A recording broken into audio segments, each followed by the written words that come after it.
Dans sa version 14 de Photoshop Element, Adobe a mis en place surtout deux nouvelles nouveautés qui plairont énormément aux photographes amateurs et professionnels, et surtout aux photographes qui utilisent des smartphones. Ces deux nouveautés, ce sont une réduction du tremblement lorsque vous prenez une photo. Là par exemple, vous voyez un léger tremblement, ça ajoute du flou à la photo. Donc il y a une possibilité de l'enlever. Et la deuxième option, enfin la deuxième nouveauté, est une possibilité d'enlever la brume sur des photos. Donc, vous avez ici une photo avec de la brume, et bien il y a maintenant une fonctionnalité qui vous permet de supprimer cet effet de brume. Photoshop Element 14 a également de nombreuses optimisations de ces options qui sont disponibles. Donc je vous les présenterai aussi dans les vidéos qui suivent. Vous avez des améliorations du menu guidé, du menu rapide et de bien d'autres options encore. Donc pour commencer cette première découverte d'options, nous allons commencer par le tremblement. Donc, nous avons ici une photo d'un animal que j'ai prise dans un zoo.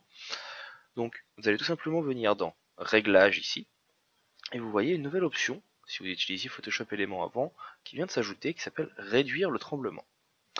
Vous allez tout simplement cliquer sur cette option dans Réglages, et vous voyez ici donc une nouvelle fenêtre qui s'ouvre. Vous avez un petit carré au centre, qui vous permet en fait de choisir, de définir la zone où doit être réglée la correction, où doit être fait la correction du tremblement. Vous pouvez déplacer ce carré tout simplement en cliquant sur la zone centrale. Donc, vous voyez ici, vous avez la zone centrale, vous pouvez le déplacer. Vous pouvez, grâce aux manettes sur les côtés, l'agrandir autant que vous voulez. Donc, je vais par exemple venir cliquer ici, juste le mettre sur le bas. Je vais vous expliquer pourquoi dans quelques instants. Donc, je viens le mettre à cet endroit, et vous pouvez tout simplement venir ici, donc régler la sensibilité, c'est-à-dire la puissance de votre effet. Plus vous augmentez la sensibilité, plus la zone d'effet sera grande.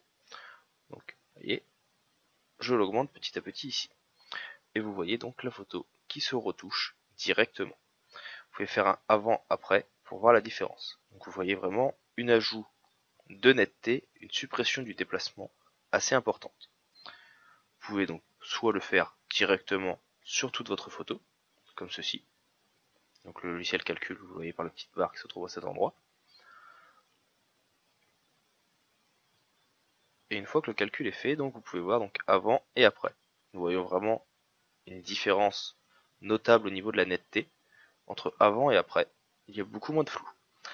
Mais vous pouvez également, si vous le souhaitez, tout simplement donc, réduire la zone de votre cadre. Donc ici, le logiciel recommence à calculer. Je vais me mettre en avant histoire que ça calcule moins. Et vous pouvez tout simplement venir donc créer une sélection directement autour de la forme que vous voulez. Vous voulez par exemple ici faire un certain type de retouche sur l'animal. Donc vous voyez, ici, l'animal a été retouché, tout ce qui se retrouve dans ce cadre l'est, mais ce qui est à côté ne l'est pas. Ce que vous pouvez faire également ensuite, c'est tout simplement venir ajouter un deuxième cadre à un autre endroit, comme ceci, et augmenter la sensibilité, histoire que l'effet de flou, s'il est plus important à un endroit qu'à un autre, soit retouché comme il faut. Donc vous pouvez encore faire une fois le avant-après. Vous voyez, c'est très léger, mais le bruit, enfin, le déplacement est très bien modifié. On revoit plus de détails au niveau des petits cailloux. Vraiment, le poil de l'animal est beaucoup plus visible. Donc voilà. Vous pouvez rajouter autant de zones que vous le souhaitez. Si vous souhaitez ensuite ajouter une zone à cet endroit pour réduire le bruit ici, faire le tremblement, et ajouter du bruit justement. Donc vous voyez, ici la différence est vraiment notable. Vous voyez vraiment le côté flou de l'image à la base avant et l'image retouchée après. Donc vous voyez, c'est assez intuitif et c'est assez bien, assez facile d'utilisation. Vous voyez encore également qu'il reste ici deux petites options. Donc vous avez cette option qui vous permet d'ajouter une autre zone comme nous venons de le faire. Soit vous le faites en appuyant ici et en la déplaçant, soit vous le faites en appuyant sur le bouton qui va venir l'ajouter directement.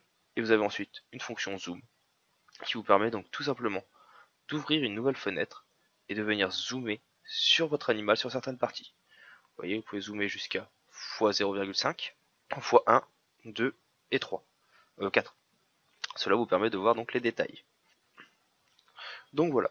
Voilà pour cette option, donc cette nouveauté d'Adobe Photoshop Element 2014, qui, je trouve, est assez utile si vous prenez des photos avec vos smartphones, vu que nous avons tendance énormément à bouger avec ceci, vos photos de vacances, vos photos de souvenirs, de soirées, cela peut être assez utile. Donc voilà pour cette première option. Dans la prochaine vidéo, je vous présenterai donc l'option suppression de brume. Donc vous verrez, ce n'est pas très compliqué non plus, et ça peut être également très utile lorsque vous prenez des photos de paysages. J'espère que ces petites nouveautés vous seront utiles. Si jamais vous avez des questions sur Adobe Photoshop Element, n'hésitez pas à me les poser. Je tâcherai de vous aider. Je vous invite à regarder par exemple aussi la formation que j'ai sortie il y a quelques temps sur Adobe Photoshop Element 13, qui regroupera toutes les descriptions des autres menus, si jamais vous ne savez pas les utiliser et que vous avez des questions. Prochainement également sortira une formation sur Photoshop Element 2014. Je tâcherai de vous en dire plus prochainement. Donc voilà, merci d'avoir suivi cette petite vidéo. Je vous invite maintenant à regarder la suite de ce tutoriel.